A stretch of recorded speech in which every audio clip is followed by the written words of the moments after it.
Olá, meus amigos, muito bom dia. Sou o doutor Antônio Martins Faria, sou contador, sou advogado, moro em Santa Cruz do Capibaribe. Primeiro, quero agradecer a Deus e a você, meu irmão, minha irmã, minha amiga, meu amigo, que dá seu like, seu dislike e faz seus comentários. Meu muito obrigado. Obrigado a você, 825 inscritos que se inscreveram no meu canal. Muito obrigado, estou muito feliz. E a proposta até o final do ano continua. Nós vamos ultrapassar 1.000 inscritos. Obrigado às 30 pessoas que visualizaram o meu último vídeo. Eu deixo aqui o meu e-mail, meu telefone. Caso queiram entrar em contato comigo, fiquem à vontade. Meus amigos e minhas amigas, hoje, 27 de outubro de 2025, estamos com o ano que acabou, 2025, temos que cantar feliz ano velho, feliz ano novo e adeus ano velho, 2025 foi-se embora. Lamentavelmente só tem 2 meses, mas vai voar, vai voar. Se Deus quiser, com muita saúde, com muita paz para todos nós. Bom, eu inicio aqui hoje, eu não vou entrar em detalhes, em decorrência de que não trouxe assim nenhum resultado prático imediato, mas foi o assunto do dia, o assunto do momento, e será daqui até uns 15, 20, 30 dias. A questão do encontro do presidente Lula com o presidente Donald Trump dos Estados Unidos. Aconteceu na madrugada de sábado para domingo, como todo mundo sabe, e a imprensa deu muita ênfase, principalmente às declarações do presidente Trump, do presidente dos Estados Unidos. O presidente Trump disse que Bolsonaro não era mais da conta dele e tal. Eu não sei se isso é verdade, vamos ver, vamos aguardar os acontecimentos, Agora, eu acho que nada foi decidido, o que é normal, não é para ficar comemorando a esquerda ou a direita radical ficar comemorando que o presidente Trump não decidiu nada. Não, não é assim. Esses encontros, nós já sabemos que são encontros que demoram horas, dias, semanas de negociações, tá? É promissor, sem dúvida nenhuma, que o governo norte-americano autorizou seus assessores de imediatamente iniciar os processos de negociação. Isso é fantástico, tá? E eu hei de concordar com uma cronista, uma jornalista do UOL, que chama-se Raquel Landim. Ela diz o seguinte, que quem colocou o bode, abro aspas, na sala, fecho aspas, foi o presidente Trump. No entanto, ele não quer sair como derrotado. Então, o que acontece? Eles vão ter que encontrar uma solução para que nem Lula, nem o Trump saiam derrotados. Tomara, que o presidente Trump está colocando agora algumas exigências. Ele tira as taxas. Se o país entregar, por exemplo, o Brasil fizer acordo de comércio, fizer acordo das terras raras e assim sucessivamente. Porque o que o presidente dos Estados Unidos quer? Ele quer ter acesso às terras raras, que são aqueles minerais especiais que fazem as baterias dos chips de inteligência artificial. Quem tem esse domínio é a China, e os Estados Unidos querem, portanto, o domínio, querem avançar, E é isso que vai acontecer, o Lula se prontificou a ser uma espécie de mensageiro, o Hermes, levando as mensagens para o Maduro, que a gente encontre uma solução com essa questão da Venezuela, que é qualquer violência a gente tem que repugnar, mas está estou assustado, porque um ataque por terra à Venezuela acarretará sérios problemas para o Brasil, porque nós temos 2.500 quilômetros de fronteira com aquele país e haverá, obviamente, uma entrada enorme de pessoas, de venezuelanos, para o Brasil. É óbvio, a gente aceita nossos irmãos venezuelanos, eu acho que a gente tem que aceitar, mas vai trazer problemas sociais, como fila no SUS, fila na imigração e assim sucessivamente, Apesar de que o pessoal na fronteira sabe como conviver com os venezuelanos, com os argentinos, e assim sucessivamente, Agora, eu digo o seguinte, eu sinceramente, eu acho que, não sei se esse vai ser o meu título. Lula tem razão? Eu vou dentro ainda do Lula, mas mudando de assunto. O presidente Lula, segundo nos informam, afirmou que os traficantes de drogas são vítimas dos usuários. É claro que o Lula não quis dizer isso, colocar toda a culpa no usuário de droga, até porque o usuário de droga, ele acaba sendo uma pessoa doente, né? É preciso que haja o Estado preparado para desintoxicar, vamos dizer assim, né? E apresentar políticas públicas, políticas sociais que tirem a pessoa daquela ansiedade, daquele... Porque ninguém vai usar droga. Quem usa droga não é uma pessoa normal, vocês me desculpem. Que digo os psicólogos, eu não sou psicólogo, sou psiquiatra, mas a gente tem que entender o seguinte, uma pessoa que usa droga, ela está ansiosa, ela tem algum problema, que ela não acha resposta na vida que de mais sagrado. Né? Por mais difícil que a vida nos apresente, por mais dificuldade que a vida nos apresente, a gente tem que ter o discernimento de que o caminho não é o mal. A gente sabe distinguir o bem do mal, isso, né? Isso é muito claro. O bem é tudo aquilo que a gente não quer que os outros façam contra nós. Ou seja, se eu não quero dor, eu não posso fazer com que o outro sinta. Né? O bem é você distinguir, todo mundo sabe distinguir o bem do mal. E a vida às vezes nos apresenta certas distorções que a gente perde essa noção, aí vai para as drogas. Então, eu não quero aqui crucificar o presidente Lula e nem também os usuários, porque eu acho que os usuários são pessoas doentes que precisam mais de tratamento. No entanto, de certa forma, o presidente Lula tem razão. Porque se não fosse a grande procura pelas drogas, não haveria a grande oferta de drogas. Né? E a gente está muito focado na cocaína, mas hoje em dia, as drogas de hoje, se nós olharmos na legislação dos anos 70, as primeiras normas, né, sobre droga eram resoluções. Porque a heroína era muito cara, né? A maconha era mais ou menos, né? A cocaína é recente, aí depois ele começa a ter as legislações penais.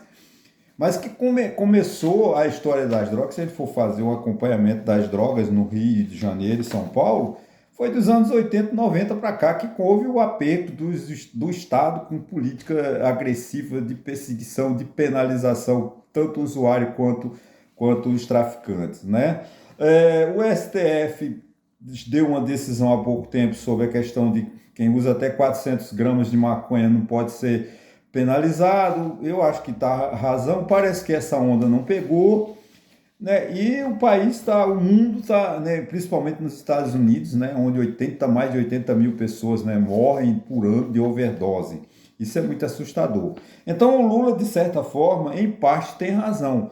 Agora, é preciso que haja uma política de Estado para, como eu falei no início, né, de encontrar o caminho colocar as pessoas no caminho certo, tirar a ansiedade das pessoas, curar a doença das pessoas. Porque a ansiedade é uma doença muito grave, muito dolorosa, silenciosa, que é a depressão, que leva à depressão. E se o Estado não estiver atento, não socorrer as pessoas, elas sofrem muito. Né? Isso é muito triste. Eu prefiro dizer que o presidente Lula tem razão ao dizer que o usuário é culpado em parte, né? Porque é ele que consome. Se não houvesse o usuário, não haveria a oferta. Mas se tem a necessidade, vem o espertalhão lá e vê. Né? Você vê, a questão das bebidas parece que já aumentou para 10 ou 15 o número de pessoas mortas. Parece que estou fugindo do assunto. Não, mas as bebidas falsificadas.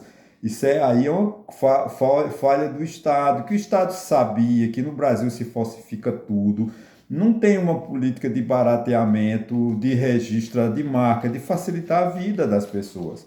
Né? O Instituto Nacional de Propriedade Industrial não funciona, é muito caro, é muito difícil para que o Brasil desenvolva, então as pessoas preferem falsificar. E todo mundo sabe que no Brasil se falsifica tudo. Mas só que as bebidas agora, né, a própria cocaína é falsificada, né? Uma vez eu estava ainda quando estagiário de direito, eu vi uma decisão de um rapaz que era tabelião de uma cidade, né, no estado do Rio de Janeiro, e ele foi flagrado com 500 gramas de maconha, ou 600, não me lembro, ele estava em segunda instância, era na vara, na turma já de recurso, né, do TJ, do Rio de Janeiro. E a discussão era até o Michel, esqueci, um grande advogado flamenguista, Michel Assef, era o advogado do cliente dele, o advogado era Michel Assef.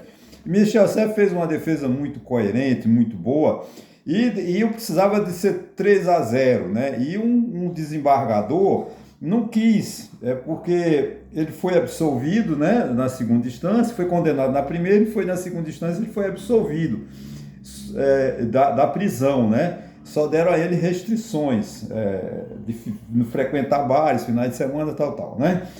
Aí um desembargador queria fazer uma conta, porque quantos cigarros de maconha levava para ele usar aqueles 500 gramas, né? E ele disse que era 130 cigarros e ele ia morrer se ele fumasse tudo e tal. Aí um outro desembargador, tentando encerrar o assunto, disse, mas doutor, Vossa Excelência há de saber que 98%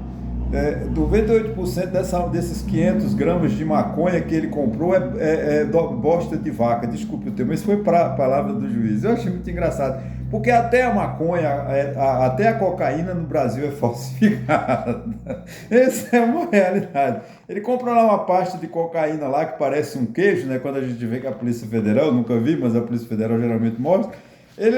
De 1 quilo ele faz 10 ou 15 para ganhar muito. O traficante de droga coloca lá pó de vidro, pó de serra, pó de qualquer coisa. A pessoa compra lá 500 gramas de cocaína, acho que está fumando nada, está fumando 98% de impureza, de polvilho antisséptico e assim sucessivamente. Mas essa é a política brasileira. O que o Estado precisa é de amparar a sociedade, sustentar as famílias.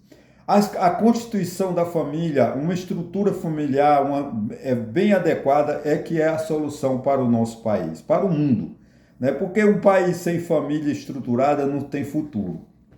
Lamentavelmente, a única célula mais perfeita da humanidade é a família. E quando uma pessoa entra no processo de ansiedade e vai para as drogas, é porque a família já perdeu a guerra, né? Então, eu quero aqui dizer que o presidente Lula, em parte, tem razão, mas é preciso que o Estado ofereça condições para que as pessoas saiam das drogas, saiam desses vícios. Isso o SUS poderia fazer, mas o SUS não atende, né? O SUS mata as pessoas na fila, lamentavelmente. Ok, gente? Vamos lá. Democracia em perigo. Talvez seja esse o meu título. Pesquisas realizadas em 23 países, né?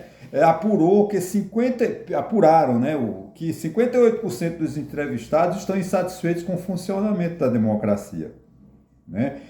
Isso é muito triste, a crise de fé na democracia. Isso é um artigo de um cronista do Estadão, Farid Zakaria, Estadão de 25/10/2025, né? O tema é a crise de fé na democracia. Nos Estados Unidos, o símbolo da democracia, né? Isso aí é minhas palavras, que os Estados Unidos sempre nos foram apresentados como uma democracia, um modelo de democracia do mundo, né? Aquele pré, agora com o Donald Trump rompeu, né?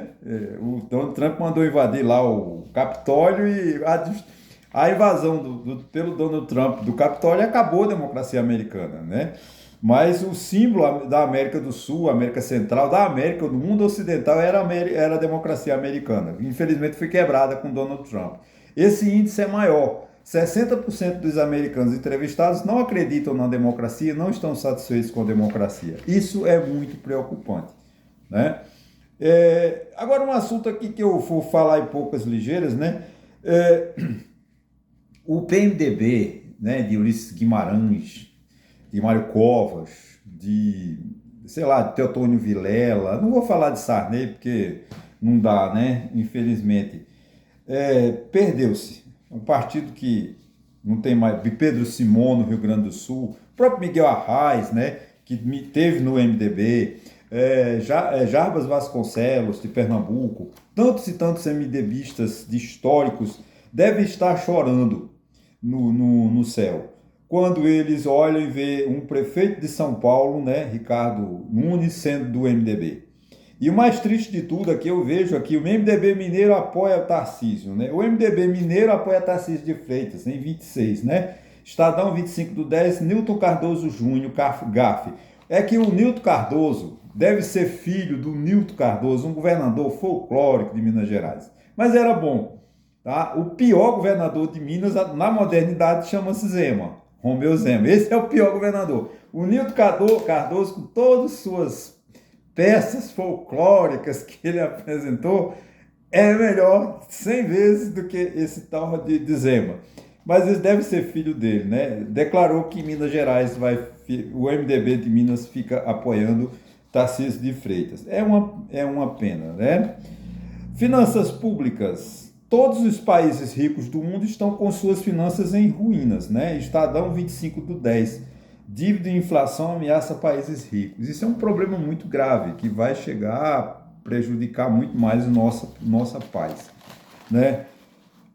Cultura que há de ser preservada, né? O Brasil tem 295 línguas indígenas faladas e 433,9 mil falantes. Isso é muito bom. Segundo o censo realizado pelo IBGE, né? ICL Notícias, censo mostra que o Brasil tem 295 línguas indígenas com 433,9 mil falantes. Isso é muito bom, porque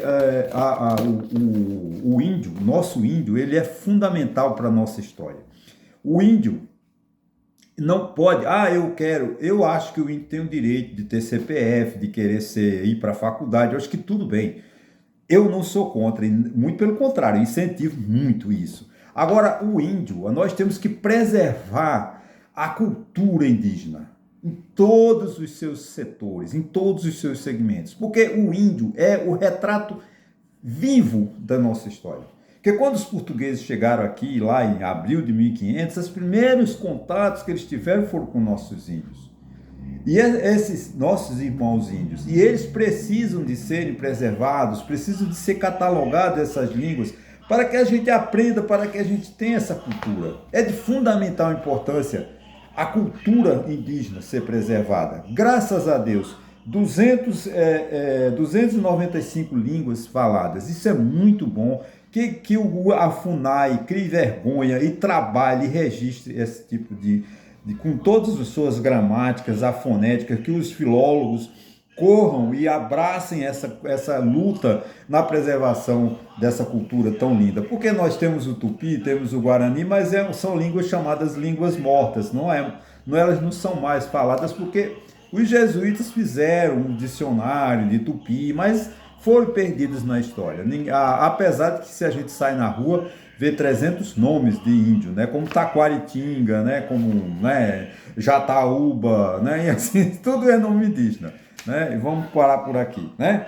Empregos em perigos. A Amazon planeja substituir 500 mil empregos por robôs, segundo informação publicada no New York Times. O Globo, 26/10/2026, IA desperta temor de bolha similar à internet. Gente, esse é um problema da inteligência artificial, porque a inteligência artificial ela vai nos trazer muitos benefícios, principalmente na área médica, né? Em boletins médicos, exames, né? Ela vai fazer um exame, exame de sangue, ela vai pegar teu peso, vai designar se você tem capacidade de desenvolver diabetes, tal. Então, o estudo da inteligência artificial, né? Os algoritmos são fundamentais. Mas acontece o seguinte, que ela deve gerar muito desemprego. Você vê, 500 mil, a Amazon é uma multinacional, uma transnacional, 500 mil empregos no mundo, né? Inclusive deve ser no Brasil, né? Que eles geralmente atacam os países periféricos e vão substituir por robô. Essa é a fase final da robótica. Eu acho que a inteligência artificial, quando os robôs começarem a substituir o homem, né? O grande problema é fazer com que a máquina pense que nem um homem. Ele não vai. Eu acredito que a máquina não vai pensar. Porque a inteligência artificial é memória de máquina. Agora, não adianta, a inteligência artificial precisa de dados e agora precisa de algoritmos com determinação. E quem vai determinar o que faz o algoritmo é pegar esse banco de dados dos computadores e vai dar ideia para que eles atuem em favor da humanidade. Agora, a inteligência artificial vai trazer muitos benefícios, mas também vai trazer muito desemprego.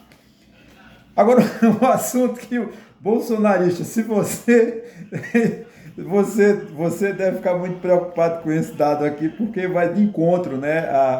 Vai contrário a todo pensamento bolsonarista. Eu peço desculpas que tem passando um carro vendendo água, né? E esse barulho eu não posso evitar.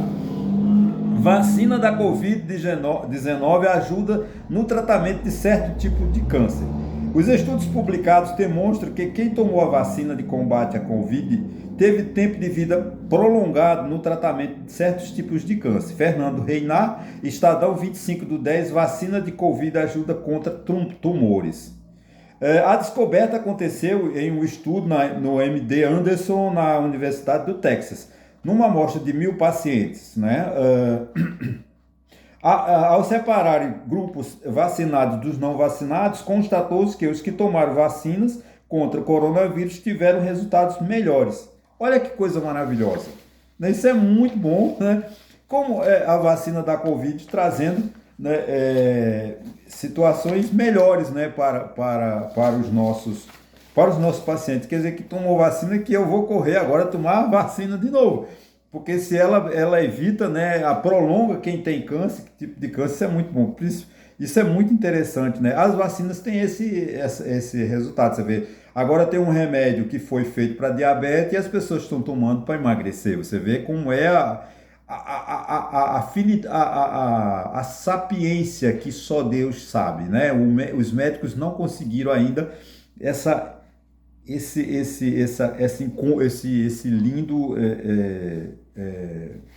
esse lindo papel, né, da vacina. Se a vacina cura, né, como é bom isso, né? Muito interessante. Deus dá esse recado, né? Uma vacina que ninguém esperava. Tivemos aqui no Brasil uma campanha contrária, né? Cruel. As pessoas, eu vi uma velha, uma mentirosa, uma velha, eu tenho raiva daquela velha até hoje, que ela no ponto do ônibus, né, ligando para as pessoas, não toma essa vacina não, que você tomar vacina, ela ligava para várias pessoas ao mesmo tempo, uma campanha desumana, né, pelo pessoal do Bolsonaro. Desculpa, foi Bolsonaro que fez a campanha contra a vacina da Covid, não dá para dizer. Entendeu? Agora tá aí um resultado, né, que vem dos Estados Unidos, né, lá uma pesquisa dizendo que quem tomou vacina, então você que ainda não tomou vacina de Covid, tome, que você pode salvar a sua vida, além de você não pegar Covid, você evita câncer. Olha como é bom, né, e que Deus nos dá obrigado a Deus, né, por nos mostrar, por nos dar esse caminho tão maravilhoso. Gente, eu acho que ainda, falando um pouco, vou falar mais uns 2 minutos, eu estou preocupado com a situação política do país, né? Nós já estamos em campanha, o presidente Lula está em campanha, não tem dúvida que ele está já, né, na campanha, e vai ser uma campanha muito injusta, muito agressiva. E eu já falei várias vezes, mas eu preciso de lembrar sempre, eu vou sempre lembrar isso. A eleição de 2026 não é uma eleição para a presidência da República. A direita, bolsonarista e o resto, não estão interessados em ganhar a presidência da República. Se eles ganharem a presidência da República, é um prêmio. O que eles querem é fazer maioria no Senado e na Câmara. Para quê? Para destruírem o STF. Tá, e olha, e como eu já falei também, desculpa, não existe democracia sem os 3 poderes harmônicos entre si, trabalhando o legislativo criando as leis, o executivo cumprindo as leis e o judiciário dizendo se estão certos, quem está certo, quem está errado. Quando a direita quer em 2026 fazer maioria no Senado para modificar a Constituição, para aumentar o número de vagas de ministros no STF, para que eles tenham maioria. Você vê como essa esperteza, né? Abra um parênteses. O ministro Fux estava na primeira turma, ele fez aquele voto teratológico, horroroso, sem lógica, sem finalidade nenhuma, né? O voto do Fux ninguém entende. A história, como eu falei, não vai entender o voto de Fux. Ele foi para a segunda turma porque lá ele tem maioria bolsonarista. Ele vai ser maioria. São 5 membros, 5 ministros, 5 juízes da segunda turma. Os 3 são bolsonaristas. O Fux, tem lá os dois evangélicos indicados pelo Bolsonaro, né? Então, eles querem isso. E a gente tem que ficar atento para isso. O STF não pode ser alterado. O STF tem erros? Tem, como vocês viram que eu critiquei o STF essa semana naquela ideia maluca de dizer que se eu sou advogado, eu posso ser secretário do prefeito de Taquaritinga do Norte, que é meu tio, é meu pai, é minha mãe. Não, gente, isso é um absurdo o que o STF fez. O que o STF fez nessa decisão esdrúxula foi oficializar, né, legalizar o nepotismo, ou seja, você encher a prefeitura de apadrinhados. Que todo mundo hoje tem um curso superior. Todo mundo é psicólogo, é advogado, é farmacêutico, é contador, graças a Deus. Agora, não é para encher as prefeituras de cunhado, de sogra, de tudo, porque são. Ele é meu cunhado, mas é formado em letras. Pô, não tem nada a ver, cara. O cara vai ser secretário de agricultura. Quer que uma pessoa formada em letras pode entender agricultura? Esse é o grande problema. Então, essa é a minha preocupação para a gente sempre. Eu vou sempre bater nesse tema para a gente ter cuidado, né, na eleição. Olha, é da direita, não vote para o senador da direita em 2026, porque eles vão desmoronar. E aí é o seguinte, cara, sem caro a democracia para a gente, porque com o poder fragilizado não tem democracia, tem uma ditadura. E ditadura não é instituída por um golpe de Estado com arma de fogo, não. Ditadura é você abaixo do que você diminua o poder, como querem fazer com o STF. Quando o Legislativo quer desmoralizar, como Bolsonaro desconstituir o STF, ele está pedindo para implantar uma ditadura. É isso que ele quer. Ok, gente? Uma boa reflexão. Muito obrigado se você chegou até aqui. Se inscreva no meu canal e até quarta-feira, se Deus quiser e Ele quer.